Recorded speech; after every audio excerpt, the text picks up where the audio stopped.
ازيكم حبايبي عاملين ايه؟ حبايبي مطبخ بودي وماسة، وحشني والله كتير كتير. بس الحمد لله رجعنا بعد غيبة وراجعين ان شاء الله بكل وصفات جديدة وكل حاجات حلوة هنعملها. النهاردة بقى بنعمل الوصفة الجميلة دي سهلة جدا. احنا زي ما بنقول كل الستات شاطرة وكل الستات بتعرف تعمل كل حاجة حلوة، بس احنا بنعلم البنات الصغيرة.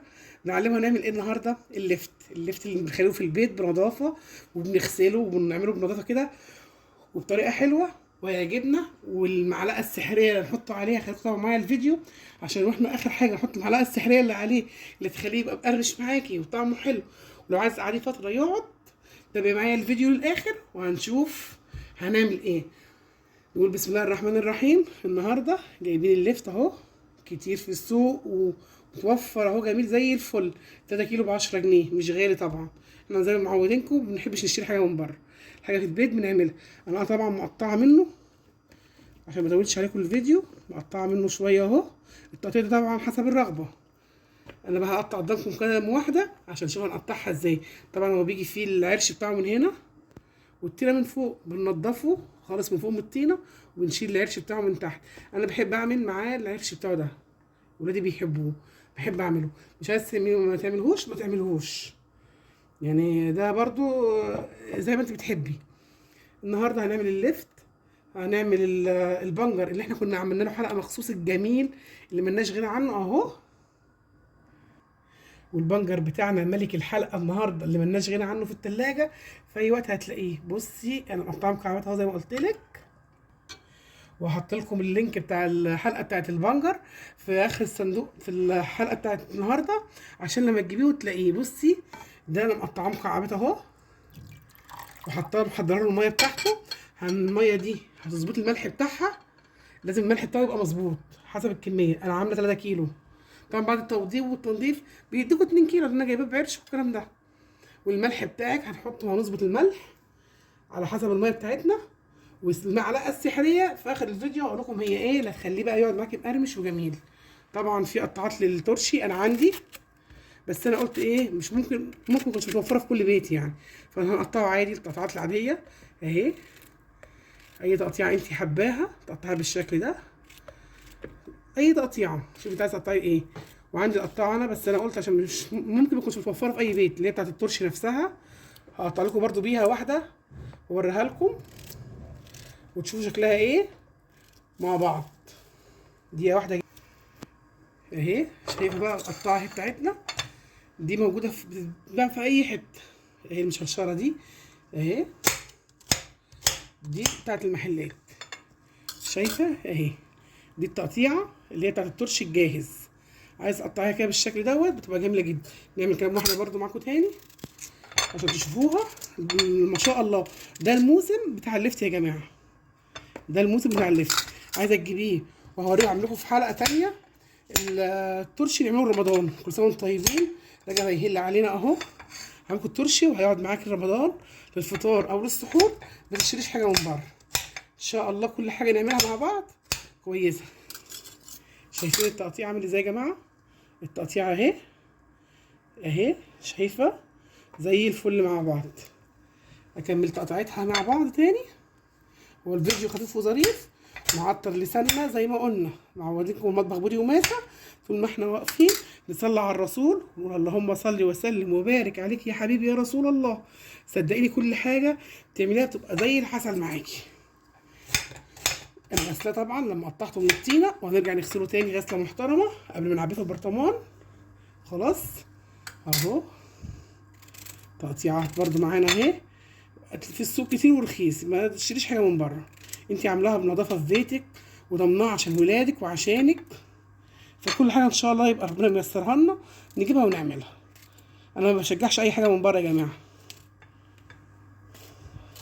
وهعمل لكم الترشي المشكل بالقرنبيط والجزر والفلفل، اللزوم بقى رمضان والسحور بتاع رمضان والفطار. شايفين جميل ازاي؟ والله رخيص وجميل وزي العسل. زي ما معودينكم انا بقول، انا بعلم البنات الصغيره. كل الستات شاطره وكل الستات البيوت نظيفه وجميله وبتعمل كل حاجه في بيتها، بس في البنات الصغيره اللي بتحب تخش المطبخ، بتحب تعمل مع نفسها الحاجه كده. فانا بوريهم النهارده اللفت بيتعمل ازاي. سهل جدا وجميل، اسهل مما يمكن. وعشان ما يمهمطش معاكي ويبقى طري، المعلقه السحريه اللي هحطها له هتخليه مقرمش كده وياخدك في حته تانيه خالص. وطالما ظابطه الملح بتاعه هيبقى معاكي جميل جدا، مش هيضطر ولا هيعمل طعم وحش. هغسل اللبس وارجع لكم تاني، بس قوي. يلا يا حبايبي، اي برطمان عندك انت غسلاه وحضريه ونعبي فيه بالشكل ده زي ما بقول لك. والله سهل جدا، اسهل من كده مفيش. اهو، و3 كيلو ب10 جنيه يعملك برطمان كويس، ما تشتريش حاجه من بره. وان شاء الله مطبخ بودي وماسة زي ما عودتكم الوصفات البسيطه والسهله هنزلها لكم، وان شاء الله اللي ما تكونش مكلفه قوي. انا بحاول اعمل لكم الحاجات اللي هي الاقتصاديه اللي هي على قد الايد، عشان الكل يعملها والكل يخش المطبخ ويتجرب. اهو هكمل التعبئه بتاع البطاطا اهو، هكمله وارجع لكم وانا بشربه معاكم بقى بالميه بالبنجر بالملح. خلاص عبينا البرطمان مع بعض، نيجي بقى للملح. هننزل على الميه دي، انا مدفياها وعامله فيها البنجر. هنزل بالملح لغايه ما اشوف الحياء بتاعه الميه. بتحطي في الميه كلها، بتظبطيه كده الحياء بتاعك اهو. لونه هيبقى وردي وجميل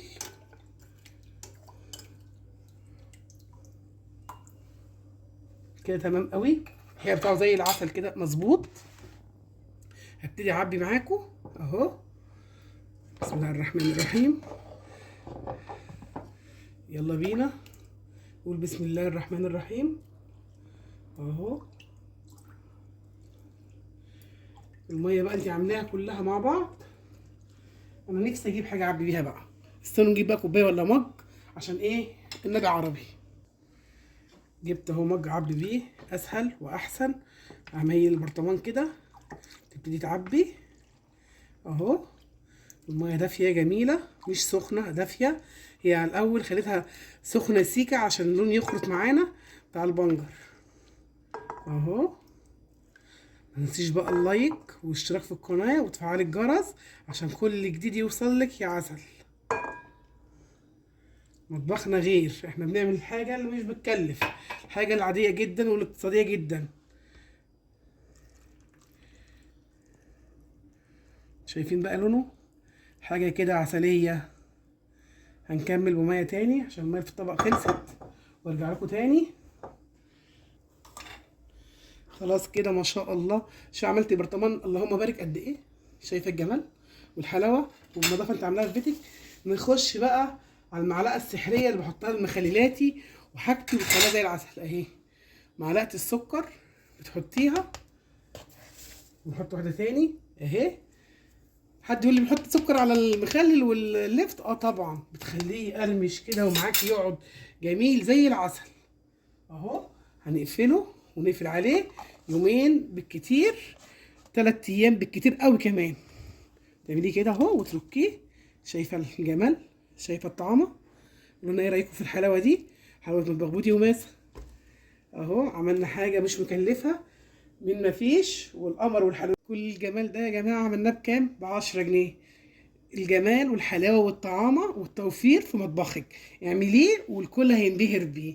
قولوا لنا ايه رايك في وصفات مطبخ بودي وماسة، وراجعين تاني وكل وصفاتنا وكل حلوياتنا وكل حاجتنا الجميله الاقتصاديه على قد الايد. وما تنسيش الاشتراك في القناه زي ما قلت لك يا قمرايه. ويلا بينا بسرعه نقول ايه. انا فرحت بيكم قوي في الفيديو دوت. انا راجعه بعد غيبه طويله، وان شاء الله ما نغيبش عن بعض تاني. والسلام عليكم ورحمه الله وبركاته في فيديو جديد من مطبخ بودي وماسة.